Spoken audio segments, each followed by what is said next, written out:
ulaagaa oduu of eeggannoo uummata anaafadis hundaaf fayyaan faaya addunyaa maallaqaan bitachuu dandeenyedha. Dhagaa wal dhageessisa. Dhukkubsannee yaalamuun dura jiraattonni anaafadis walii wajjin taane haala ittisa dhukkuba garaa kaasaa maatii keenya keessatti mul'achuun dura ofii fi maatii keenya irraa ittisuuf of eeggannoo dursaa akka taasifnuuf dhaabbanni ayirisiisiniif dhaama.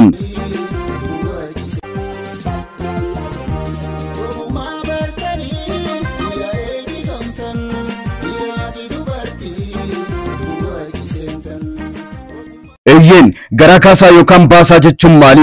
Garaa kaasaan dhibee daddarbaasaa 24 keessatti yeroo 3 fi sanaa ol deddeebisee kan baasu yommuu ta'u boolii qal'aa akka bishaanii kan teechisudha. Dhibee kanaaf carraa saaxilamummaa kan qaban daa'immanii fi haadholii yommuu ta'u daa'imman yeroo dirree irra taphatan waan garammara afaan kan kaatan yommuu ta'u kan yoo to'achuu baanne balfaa fi dhibee kanaan saaxilamuuf carraa olaanaa kan qabanidha. Haadholiinis daa'immanii fi ijoollee isaanii wal quunnamtii maatii fi kunuunsaa waan qabaniif salphumatti dhibee kanaaf saaxilamuu danda'u.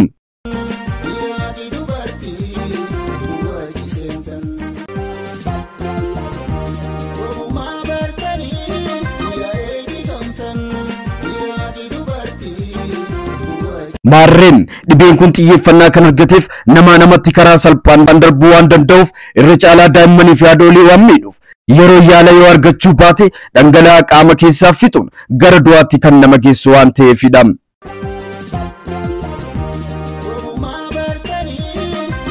Eyyen baattonni dhibee kana daddabarsan karaa balfamaa ta'een kunis bishaanii fi nyaata faalameen dirree balfa'een qeensi yookaan kottee qulqullina hin qabneen tiitisa meeshaa nyaataa keenya faaleen nyaataa fi bishaan faalamaa fayyadamuun dirree yookaan raasaa irratti finca'uu yookaan bawlii ba'uun qulqullina harkaa eeguu dhabuun carraawwan dhibee kana babal'isanidha.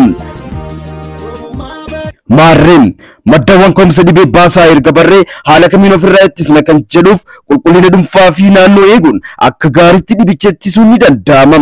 Kunis yeroo murteessaa ta'an hunda harka keenya dhiqachuun bishaan qulqulluu fayyadamuun udaan maqsuun yookaan awwaaluun mana fincaanitti sirnaan fayyadamuudha.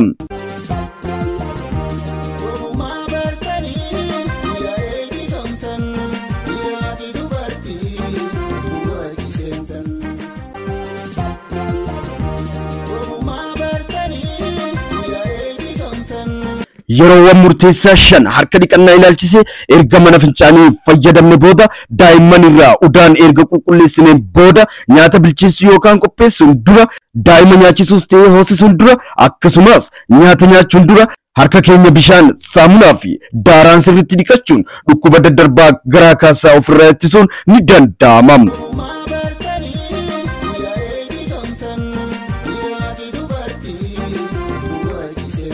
Sadarkaa manaatti akkaataa qabiinsa bishaan dhugaatii ilaalchisee bishaan qulqulluutti fayyadamu kana jechuun bishaan iddoo qulqulluu qabu waraabu bishaan hin yaalamin yookaan hin qulqullaa'in sadarkaa manaatti keemikaala yaalu yookaan danfisanii itti fayyadamuudha. Meeshaalee bishaan itti waraabnu ilaalchisee qulqulluu ta'uu qaba, afaan isaa dhiphaa ta'uu qaba, qulqullina isaa kan eeggate ta'uu qaba. Haala qabiinsa bishaan dhugaatii kuusuu wal qabate addatti teechisuu jarkaanii keessaa yoo waraabnu xaasaa qulqulluu ta'een fayyadamu akkaataa qulqullina qabuun kaa'u bishaan keemikaala kilooriiniitiin yaalame sa'aatii 24 dura dursanii fayyadamuun dhukkuba garaa kaasaa fi dhukkuboota daddarboo biroo ittisuun ni danda'ama.